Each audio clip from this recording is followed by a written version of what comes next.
மதுரை மாநகராட்சியின் துணை மேயரை பட்டப்பகலில் தீர்த்து கட்ட முயற்சித்த சம்பவம் அப்பகுதியில் பெரும் பரபரப்பை ஏற்படுத்தியிருக்கிறது.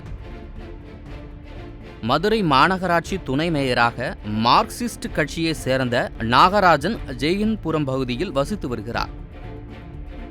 நேற்று முன்தினம் 4 பேர் கொண்ட கும்பல் அவர் மீது தாக்குதல் நடத்த முயற்சி செய்திருக்கிறது. உடனே சுதாரித்துக் கொண்ட நாகராஜன் வீட்டிற்குள் சென்று கதவை மூடிக்கொள்ளவே அங்கு வந்தவர்கள் வெளியில் நின்று கொண்டிருந்த அவரது வாகனத்தை சேதப்படுத்தியுள்ளனர். இதுகுறித்து நாகராஜன் ஜெய்ஹிந்த்புரம் பகுதியை சேர்ந்த லோகேஷ் உட்பட 3 பேர் கையில் கத்தியுடன் தன்னை தாக்க முயன்றதாகவும் அவர்களிடம் இருந்து தான் தப்பியதால் வாகனங்களை சேதப்படுத்தியுள்ளதாகவும் போலீசில் புகார் தெரிவித்திருக்கிறார். மேலும் தனது வீட்டிற்கு போலீஸ் பாதுகாப்பு அளிக்கப்பட வேண்டும் எனவும் கூறியுள்ளார். துணை மேயர் புகாரின் அடிப்படையில் லோகேஸ்வரன், சீனி முகமது இஸ்மாயில் ஆகியோரை காவல் ஆய்வாளர் கதிர்வேல் கைது செய்த நிலையில் பிறரை தேடி வருகின்றனர். பட்டப்பகலில் மதுரை மாநகராட்சியின் துணை மேயரை கொலை செய்ய முயற்சித்த சம்பவம் அப்பகுதியில் அச்சத்தை ஏற்படுத்தியிருக்கிறது.